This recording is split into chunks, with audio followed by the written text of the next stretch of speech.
16. Right. And I kind of knew that I wanted to do something with art, but I didn't know what exactly I wanted to do or be. And so I kind of did my A-levels, kind of still confused in a way, but I came out with like an A star in fine art and an A in photography, and I'm not an A student, so I was I was forced to kind of feel proud about myself and about my potential. I wanted to confront the camera. I wanted to confront myself through the camera. So I never really liked taking pictures of myself, and then I wanted to, sort of in a therapeutic way, I kind of wanted to challenge that and get over it, because people take pictures of themselves, so why can't I? And if I call myself a photographer, I kind of felt more comfortable, as I would say, like behind the camera, but I wanted to put myself in front of the camera, so put myself in that uncomfortable position, get comfortable with it. And so as soon as I put myself in front of it, because it was only me in the room or whatever, there wasn't anything forceful about it, there wasn't anything that influenced what I did. So which is why it's very left to chance, and whatever happened, because they do vary, but because I'm focusing on that confrontation, I'm looking at the camera. I sort of just had, I guess, a couple of key elements in place, which was, I guess, the camera and myself, and a space, wherever it was. I guess it differed as well. And the only thing I could control was the settings on the camera and me being in the frame of the photograph. But whatever I did in the frame of the photograph was completely up to chance, and it seemed, it ended up being more of a performative experience, and I was a lot more into the process of taking the actual photograph, because I don't know, I guess I got into kind of, because I took all the images myself, and I got into a kind of mental bubble, and I just kind of relaxed and sort of let my mind do what it wants to do. I'm just getting deeper and deeper in my faith, and that's helping me in turn to kind of believe in myself as an artist. So I'm just going with the flow, if I'm honest. Nothing really sort of triggered it. I just sort of looked at all the things that I've done in the past few years, and then just sort of experimented with it, and it kind of worked, so I stuck with it. That relationship with God gives me the confidence to say that what I'm saying is real, in a way. I kind of felt just like confident and sure that I'm definitely meant to be doing this. I'm definitely in this position in this time of my life for a reason, and I'm definitely in this field for a reason, and there's definitely something that I have to do here in life that would, affect people, or basically I knew that God had planned for me in this. Didn't know what it was, but I just realized that it is, I believed it, basically. Right.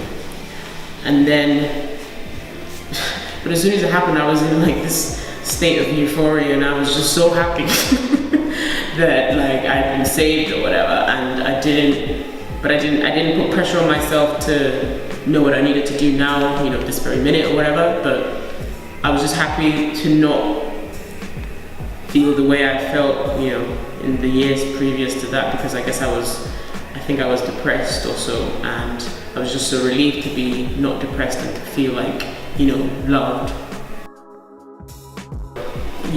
With regards to the reason why I did it, I basically did it because I'm like, this is the first time I feel like I kind of love myself, so I'm going to show that I love myself by taking pictures of myself and showing that to everyone. Yeah. And I don't care, because before I did that, I always kind of judged other portrait artists and thought, why are you taking a picture of your face? Like, who wants to see that in a way? Like, who cares? Like, how deep? That's not deep. And then I was like, okay, now I want to do it. And then I did. So in a way, I kind of felt like it wasn't like a really conceptual or, you know, deep piece of art, but still did it anyway.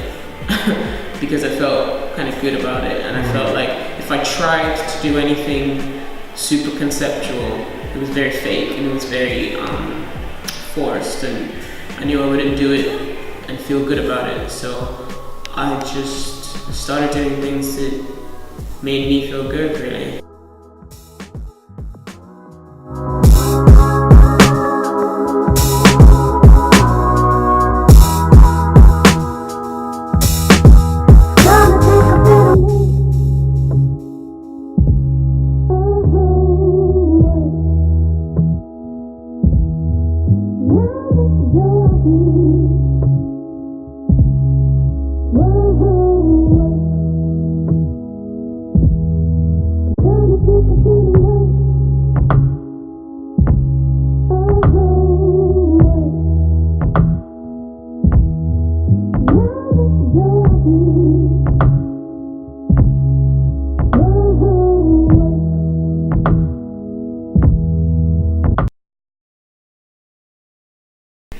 It sounds really weird or like over spiritual, but I just feel like something keeps telling me to do it, whatever it is that I do.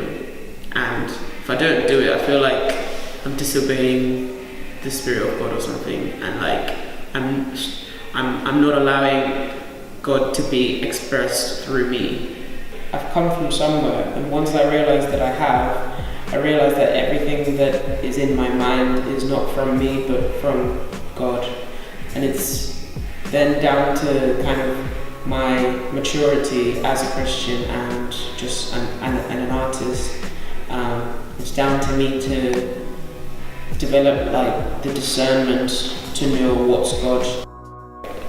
Growing up in Nigeria, we were all sort of forced to go to church, you know, with our parents. Whether we wanted to or not, it wasn't an option. But the going to church is one thing, but to get something out of church is another thing. When you force like kids to go to church and not make them understand why you're forcing them to go to church or why they need to go to church, it could be a very negative, you know, effect on the child or whatever. And growing up, it can stay with them as that negative thing. And if you don't kind of explain that out or break that down into the positive side, you know, people can run away from God for forever and think they just don't like it or it's not for them or whatever. My mum's brother is actually a pastor in London, but it's in like Stratford, and I just always use the excuse that it's too far away. And but whenever my mum was in town, I would go with her, which is like once a year, and that was fine for me. I could deal with once a year, you know, as long as she doesn't force me to have to go on my own, you know, from Nigeria, you know. So I think also with her, she kind of started noticing the pressure that she was putting on me and how much it was pushing me away from God. And then as soon as she stepped down and didn't pressure me, I would actually, once in a blue moon, make the decision to just go, just to either see the family or, you know, not even knowing that there was something that she taught me from a young age that stuck with me, that I couldn't really realize. I had just stopped smoking. Okay, this is probably where, this is probably how like I got really into it, because I think I just stopped smoking and I needed like a new habit, I think, and I needed it to be healthy. So I started reading, and I was surprised to be, I think it was honestly just God, because it was so unlike me. And but I noticed I only wanted to read like Christian books. And at first I read like maybe 3 or 4 Christian books, and then maybe an artist book, and then 3 or 4 Christian books and an artist book. But the Christian books seemed to kind of be like the dominant thing. So yeah, it became. I think that's what it. I think that's what it is. But I don't read at home. I tend to read like on my journey somewhere, like on the tube or in the bus and stuff. Okay. And when I'm walking on the streets, like. So what, like ebooks? You put like the headphones in, you listen to it, No. or you actually. It's like you walk down the street reading. It's really dangerous. I also started making little handmade books, just from folded paper, stitching, and I intended on like rewriting these books in these handmade books that I made, but like rewriting it by hand and stuff. So that's probably like one of the next couple of projects that I'll get into. Basically because a Christian isn't going to read, a non-Christian isn't going to read a Christian book, and I tend to highlight stuff that are not blatantly like Christian phrases, so to speak, and like there's no God said you should do this, or like this is what the Bible said. It's literally just phrases and like little quotes that are quite universal but came from like Christian books. What are you into different shoes? I am. I've been into Jordans, but now that I'm moving back to Lagos, I can't even wear trainers that much anymore. But I've actually sent like half of them back, so this is just like 20% of my shoes. So you're a big Jordans fan? Yeah, you can say that. Do you know them like by name? Yeah. I mean, the ones are standard, right, classic, but the fours, both of them are already at home. But okay. Yeah, they're probably the nicer ones. Because those ones, those are ones, right? These ones. Yeah. And those two are Spizikes, I believe. Nice. What about underneath the shelf? What do you have there? This guy? No, like underneath the shoes, like right up. I think there's more shoes. Are those Nikes? Yeah. Roche runs? I have no idea what these are, but I got them from an outlet store. I just like them. So you kind of just wear them just on a daily basis? I mean, if you got like a rotation, would you box your shoes? Technically, okay, it sounds like I'm really like high maintenance, but I'm not. It's just because I have so many. I basically can't wear the same shoes or hats or jackets twice in 1 week. Just because, like, you know, they'll just start getting dusty and, like, you know, you need to keep it spicy. You need to keep it, like, you need to just keep up appearances. So,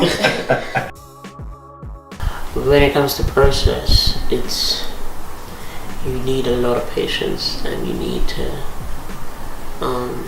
be very open-minded. I don't know, if something comes and interrupts your natural flow in life, your reaction it tells a lot about the kind of person you are, your character and stuff.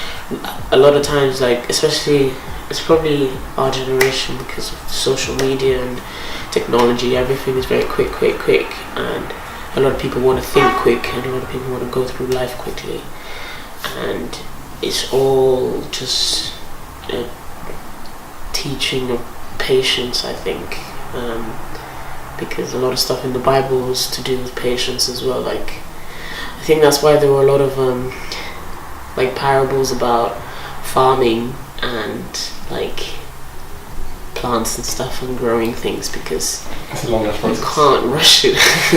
You can't rush that process, and there's different stages in it, so you just need to keep working at it and keep like focused, but don't get frustrated because your plant isn't growing today. Like, it can grow so much in a week and you wouldn't even notice that. So yeah, patience is a big thing, I think.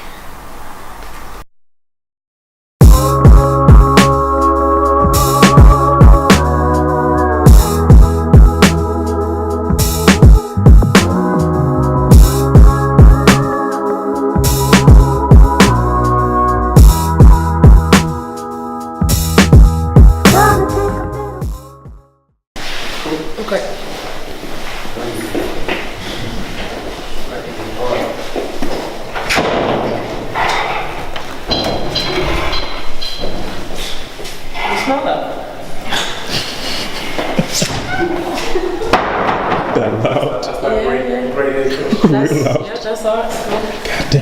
Every day.